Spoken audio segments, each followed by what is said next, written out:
Bago natin simulan ang chapter na ito, nais ko munang humingi ng paumanhin sa lahat.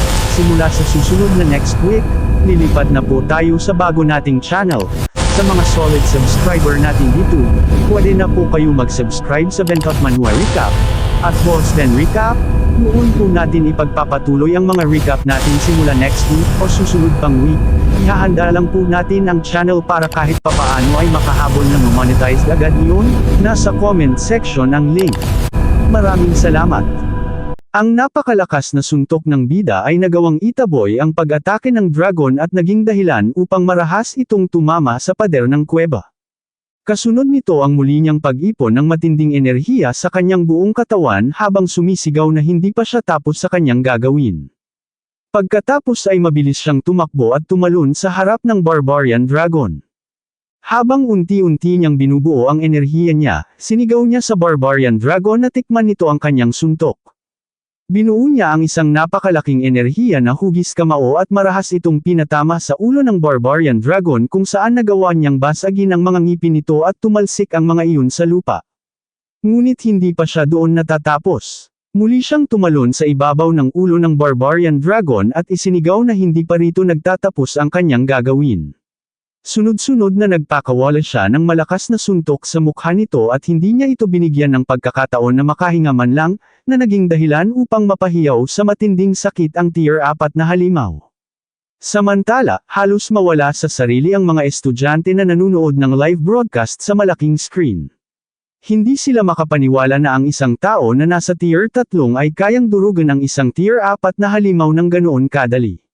Napatanong pa ang ilan sa kanila kung mayroon bang dugong dragon ang bida dahil sa ipinapakita nitong pambihirang lakas.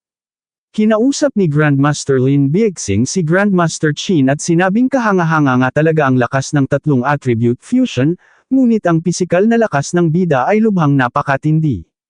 Naalala niyang sinabi na sa kanya ni Grandmaster Qin na mayroon itong Overlord Physique, ngunit hindi raw nito nabanggit na ganoon pala ito kalakas.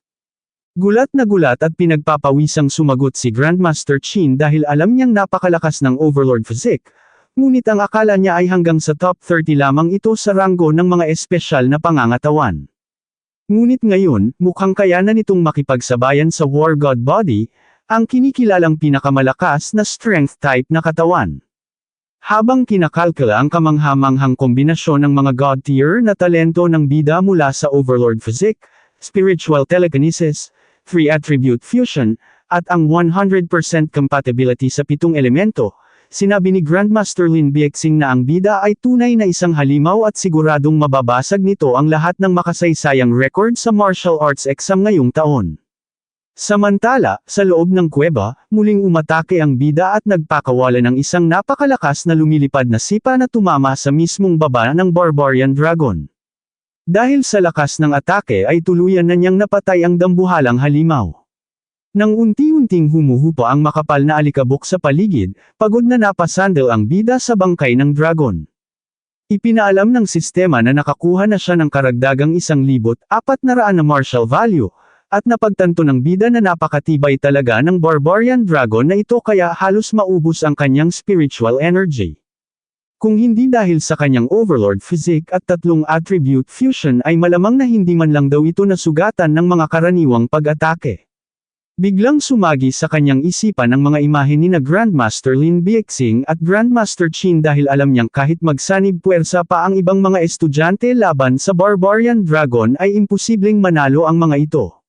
Para sa kanya, talagang napakasama ng Grandmaster na naglagay ng ganitong kabangas na halimaw sa pagsusulit.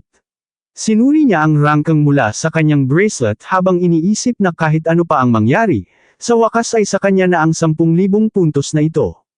Sa kabilang banda, gulat naman si Chen Tianyan nang makita niya na mayroon na ngayong 14,500 na puntos ang bida. Napapatanong siya kung paano iyon nangyari at marahil ay ang bida ang pumatay sa Barbarian Dragon. Hindi siya makapaniwala sa nasaksihan dahil ang Barbarian Dragon ay isang napakabangis na halimaw na may dugo pa ng dragon. Sa iba't ibang bahagi ng lugar naman, nawalan din ng katinuan ang ibang mga kalahok nang makita ang imposibleng marka sa ranggo. Napasigaw sila sa sobrang pagkagulat habang nakikita ang napakalaking agwat ng kanilang mga puntos kumpara sa bida, na naging dahilan upang lubusan na madurog ang kanilang kumpiyansa. May ilan pang umiiyak na humihingi ng tawad sa kanilang mga magulang habang ang iba ay sinisisi ang sarili dahil sa dati nilang kay-abangan. Akala nila ay mga henyo sila, ngunit napagtanto nilang mga basura lamang pala sila kumpara sa bida. Habang pinapanood ang eksenang iyon sa mga monitor, sinabi ni Grandmaster Chi na mukhang tuluyan ng bumagsak ang kumpiyansa ng maliliit na henyo. Sinabi naman ni Grandmaster Lin Biexing na kung nakaharap din niya noon ang isang halimaw na tulad ng bida, malamang ay masisiraan din siya ng loob. Habang nanunood ang ilang estudyante, bigla silang napamura nang makita ang ginagawa ng bida, kung saan iniihaw nito ang karne ng Barbarian Dragon. May ilang nagsabi na kabaliwan na ang ginagawa nito dahil sa sobrang bangis. Samantala, habang niluluto ng bida ang karne ng dragon, biglang sumulpot ang puting tigre na takam na takam. Agad siyang pinagsabihan ng bida na noong nilalabanan niya ang dragon ay hindi man lang ito nagpakita, ngunit ngayong may pagkain na ay bigla na lang itong sumusulpot. Matapos kunin ng bida ang parte ng katawan ng barbarian dragon na lulutuin niya, sinabi niya sa puting tigre na sa kanya na ang natitira at kainin na nito. Dahil doon, tuwang-tuwa ang tigre habang umaatungal. Makalipas ang kalahating oras matapos mabusog sa kanilang kinain at habang nakahiga sa lupa, sinabi ng bida na napakasarap talaga ng karne ng barbarian dragon at dapat ay mag-uwi siya ng kaunti para matikman ito ng kanyang tiyo at tiya. Nang biglang umatungal ang puting tigre at maglabas ng nakakatakot na pulang enerhiya, agad na napabangon ang bida at nagtanong kung ano ang nangyayari rito. Inisip niya kung sobra ba ang nakain nito kaya nabusog ito ng husto. Ngunit bigla rin siyang nagulat nang maramdaman niya ang matinding pagtaas ng kanyang vitality habang binabalot siya ng mapulang enerhiya. Habang nadidagdagan ang kanyang vitality, maging ang kanyang overlord physique ay nagbago rin. Pagkatapos dumighay, agad niyang sinuri ang kanyang status window at bahagyang napangiti dahil biglang tumaas ang kanyang vitality ng mahigit 20, at ang kanyang overlord physique ay umangat mula 6.5% hanggang 9%. Habang pinagmamasdan ng kalansay ng dragon, napagtanto niya na ang bawat 1% ng pagtaas ng kanyang overlord physique ay nagkakahalaga ng 100 martial points. Ilang piraso lang ng karne ng barbarian dragon ang kinain niya ngunit katumbas na ito ng libo-libong martial value, at doon niya napagtanto na ang buong katawan ng barbarian dragon ay isang napakalaking kayamanan. Makalipas ang 3 araw ng pagsusulit, may 2 kalahok ang nakarating sa lungga ng barbarian dragon. Gulat na gulat sila sa kanilang nakita at hindi sila makapaniwala na nagawa talaga ng bida na talunin ang barbarian dragon, at bukod pa sa pagpatay dito ay kinain niya pa ito. Hindi makapaniwala ang isa sa kanila dahil napakalaki ng halimaw na ito at kahit 1 taon pa raw ang abutin ay hindi ito mauubos, kaya napatanong sila kung baboy ba ang bida. Samantala, sa mga oras na iyon, nagsimula na maghunting ang bida at habang sakay sa ibabaw ng puting tigre, tinatanong niya ito kung baboy ba siya at paano siya nakakain ng ganoon karami. Pagkatapos ay inutusan niya itong bilisan at dalhin siya sa mga matataas na antas ng mababangas na halimaw, kung hindi ay ang tigre na lamang ang kakainin niya. Dahil sa kanyang sinabi, natakot at umiyak ang puting tigre. Sa mga sumunod na araw, halos inubos na ng bida ang lahat ng matataas na antas na mababangas na halimaw sa buong Secret Realm.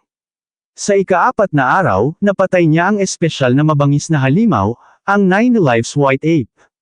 Sa ika-5 araw, napatay niya ang isa pang espesyal na mabangis na halimaw, ang Death Worm, at sa ika-6 na araw ay napatay naman niya ang Heavenly Wind Mud Bull. Sa ika-7 araw, isang kalahok ang kanyang inatake kung saan bagbog sarado itong bumagsak sa lupa, at bago mawala ng malay ay napamura ang kalahok dahil muli na naman siyang inatake ng bida. Nang suriin ng bida ang kanyang rangkang, nagtaka siya kung bakit wala siyang nakuha na kahit 1 puntos sa kanyang pinatumba. Nang tingnan niya ang lalaki, doon niya napagtanto na pamilyar ito sa kanya at marahil ito ay si Chen Tian niya na nanakawan na pala niya noon ng puntos, kaya wala na siyang nakuha sa pagkakataong ito. Sa mismong sandaling iyon, isang malakas na tunog ang umalingaw-ngaw sa kalangitan na nag-aanunsyo na opisyal nang natapos ang martial arts exam. Nabuksan na ang portal palabas ng lugar ng pagsusulit at sinabihan ang lahat ng kalahok na kailangan na nilang lumisan agad sa Secret Realm. Napatingala ang bida at napatanong kung tapos na ba talaga dahil para sa kanya ay napakaganda ng lugar na iyon, sayang lamang dahil hanggang sa araw na iyon lang silang pwedeng manatili roon. Pagkatapos, nilapitan niya ang puting tigre at hinimas ito sa ulo dahil umiiyak ito. Pinagsabihan niya ang puting tigre na tama na ang pag-iyak dahil aalis na siya, at inutusan niya itong magpalakas sa pagsasanay at huwag magpapatay sa ibang mga darating sa susunod na taon. Bigla naman siyang napalingon sa walang malay na si Chen Tianyan at napatanong sa sarili kung paano kaya ito makakalabas ng Secret Realm. Sa huli, nagpa siya ang bida na gumawa ng mabuting bagay. Pinasa niya sa kanyang balikat ang walang malay na si Chen Tianyan at sa isang malakas na pagtalon ay nagtungo siya palabas ng portal, sa sandaling makabalik siya sa labas ng lugar ng pagsusulit, sinalubong siya ng malakas na hiyawan at palakpakan. Ang napakalaking pulutong ng mga tao ang sumalubong sa kanya, at sa araw na iyon ay opisyal siyang kinilala bilang walang kapantay na kampyon ng martial arts sa buong lalawigan ng Jiangnan. Dito na po nagtatapos ang ating kabanata, abangan ang mga susunod pa nating upload. Huwag din kakalimutang mag-like, share, subscribe at i-click ang notification bell, para lagi kayong updated sa mga susunod pa nating mga video.